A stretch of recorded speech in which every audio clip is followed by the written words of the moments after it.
Hi guys, welcome back to my channel superwoman kannada. ಇವತ್ತಿನ lockdown special recipe ಬಂದು chicken ಕಬಾಬ್. ನಾನು ಇಲ್ಲಿ 500 grams ಅಂದರೆ ಅರ್ಧ kg ಅಷ್ಟು ಚಿಕನ್ನ ಕ್ಲೀನ್ ಮಾಡಿ ತೊಗೊಂಡಿದ್ದೀನಿ.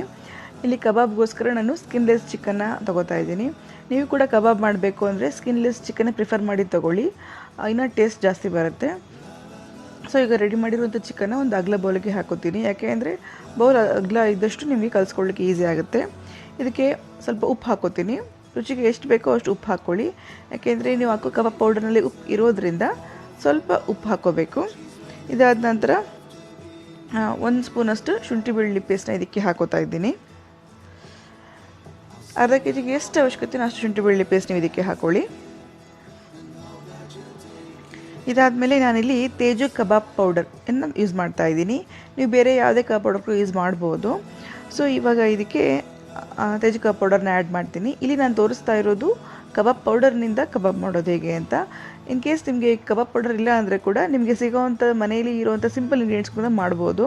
ಇಲ್ಲಿ ನೋಡಿ, ಕಬಾಬ್ ಪೌಡರ್ ಇರೋದ್ರಿಂದ ನಾನು ಇದಕ್ಕೆ ಕಬಾಬ್ ಪೌಡರ್ ಹಾಕ್ತಾ ಇದ್ದೀನಿ. ಇದಾದಮೇಲೆ ಸ್ವಲ್ಪ ಕ್ರಿಸ್ಪಿಯಾಗಿ ಬರಬೇಕು ಅನ್ನೋ ರೀಸನ್ಗೆ ಇಲ್ಲಿ ನಾನು ಅಕ್ಕಿ ಹಿಟ್ಟನ್ನ ಹಾಕ್ತಾ ಇದ್ದೀನಿ. 2 ಸ್ಪೂನಷ್ಟು ಅಕ್ಕಿ ಹಿಟ್ಟು ಹಾಕ್ಕೊಳ್ಳಿ.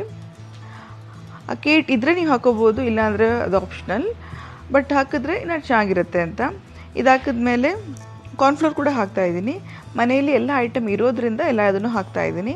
ಸೊ ಕಬಾಬ್ ಪೌಡರ್ ಇಲ್ಲ ಅಂತಂದರೆ ಬರೀ ನೀವು ಅಕ್ಕಿ ಹಿಟ್ಟು ಮತ್ತು ಕಾರ್ನ್ಫ್ಲೋರ್ ಹಾಕಿದ್ರೆ ಕೂಡ ಸಾಕು. ನೋಡಿ, ಕಾರ್ನ್ಫ್ಲೋರ್ ಹಾಕ್ತಾಯಿದ್ದೀನಿ. ಅಕ್ಕಿ ಹಿಟ್ಟು ಕಾರ್ನ್ಫ್ಲೋರ್ ಎರಡೂ ಹಾಕಬೇಕು ಅಂತ ಏನಿಲ್ಲ, ಬಟ್ ಇದ್ದಿದ್ದ ಕಾರಣಕ್ಕೋಸ್ಕರ ನಾನಿಲ್ಲಿ ಕಾರ್ನ್ಫ್ಲೋರ್ನ ಹಾಕ್ತಾಯಿದ್ದೀನಿ ಸ್ವಲ್ಪ. ಇದು ಟೇಸ್ಟೇ ಡಿಫ್ರೆಂಟಾಗಿ ಕೊಡುತ್ತೆ, ನಿಮಗೆ ಬೇಕಾದ್ರೆ ಟ್ರೈ ಮಾಡಿ ನೋಡಿ. ಸೊ ಅಕ್ಕಿ ಹಿಟ್ಟು ಹಾಕಿರೋ ಕಾರಣ ಸ್ವಲ್ಪ ಕಾರ್ನ್ಫ್ಲೋರ್ನ ಇದಕ್ಕೆ ಆ್ಯಡ್ ಮಾಡ್ಕೋತಾ ಇದ್ದೀನಿ. ಕಬಾಬ್ ಪೌಡರ್ನಲ್ಲಿ ಅಷ್ಟು ಖಾರ ಇರೋದಿಲ್ಲ, ಆ ಕಾರಣಕ್ಕೋಸ್ಕರ ಇದಕ್ಕೆ ನಾನು ಈಗ ಮನೆಯಲ್ಲಿ ಮಾಡಿರುವಂಥ ಖಾರ ಪುಡಿನ ಆ್ಯಡ್ ಮಾಡ್ಕೋತೀನಿ.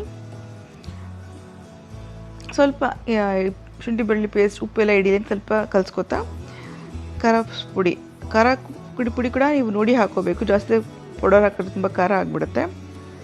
ಈಗ ನೋಡಿ, ಹೆಚ್ಚು ಕಮ್ಮಿ 1 ಸ್ಪೂನ್ನಷ್ಟು ಖಾರ ಪುಡಿನ ಇದಕ್ಕೆ ಆ್ಯಡ್ ಮಾಡ್ತೀನಿ. ಆದಷ್ಟು ಕೆಂಪಗಿರೋ ಖಾರ ಪುಡಿ ಯೂಸ್ ಮಾಡಿ, ಆವಾಗ ಕಬಾಬ್ ತುಂಬ ರೆಡ್ ಆಗಿರುತ್ತೆ. ಈಗ ನೋಡಿ, ಇದು ಹಾಕಿದ್ಮೇಲೆ ಇದಕ್ಕೆ ನೀವು ನೀರು ಹಾಕೋದು ಬೇಡ, ನೀರು ಹಾಕ್ದೇನೆ ಇದನ್ನು ಹಾಗೆ ಕಲಿಸ್ಕೊಳ್ಳಿ.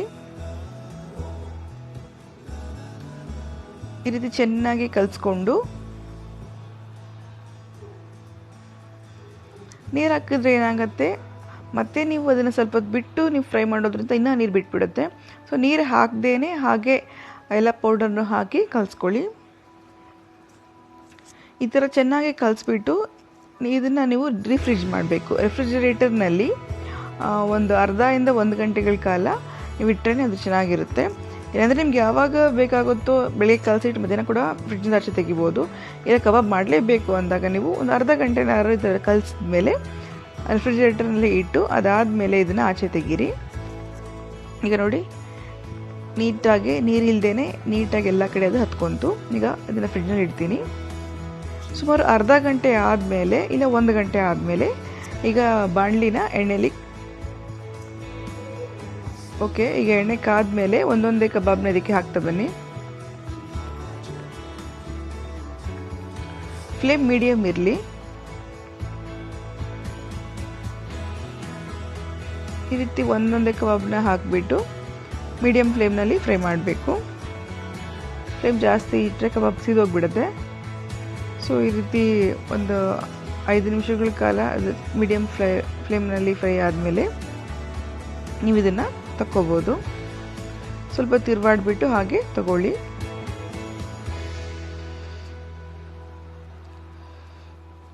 ಇದೇ ರೀತಿ ನೀವು ಚಿಕನ್ 65 ಕೂಡ ಮಾಡ್ಬೋದು. ಸೊ ಈಗ ಇದು ನಾನು ಬೌಲಿಗೆ ತಗೋತಾ ಇದ್ದೀನಿ. ತುಂಬ ಸಿಂಪಲ್. ಕಬಾಬ್ ಪೌಡರ್ ಇಲ್ಲ ಅಂತಂದರೆ ಜಸ್ಟ್ ಅಕ್ಕಿ ಹಿಟ್ಟು ಕಾರ್ನ್ಫ್ಲೋರ್ ಹಾಕಿದ್ರು ಕೂಡ ಸಾಕು. ಕಬಾಬ್ ಪೌಡರ್ ಇತ್ತು ಅನ್ನೋ ರೀಸನ್ಗೆ ನಾನು ಹಾಕ್ತಾ ಇದ್ದೀನಿ. ಸೊ ಇದು ಲಾಕ್ಡೌನ್ ಸ್ಪೆಷಲ್ ಚಿಕನ್ ಕಬಾಬ್, ಎಲ್ಲ ಐಟಮ್ ಇರೋದ್ರಿಂದ ಹಾಕ್ತಾ ಇರೋದು. ಸೊ ನೀವು ಕೂಡ ಟ್ರೈ ಮಾಡಿ ನೋಡಿ, ತುಂಬ ಚೆನ್ನಾಗಿರುತ್ತೆ. ಸೊ ಈ ರೆಸಿಪಿ ನಿಮಗೆ ಇಷ್ಟ ಆಗಿದ್ದರೆ ಲೈಕ್ ಮಾಡಿ, ಫ್ರೆಂಡ್ಸ್ಗೆ ಶೇರ್ ಮಾಡಿ. ಮತ್ತಷ್ಟು ರೆಸಿಪೀಸ್ಗಾಗಿ ಚಾನಲ್ ಸಬ್ಸ್ಕ್ರೈಬ್ ಮಾಡಿ. ಇದು super women Kannada YouTube channel.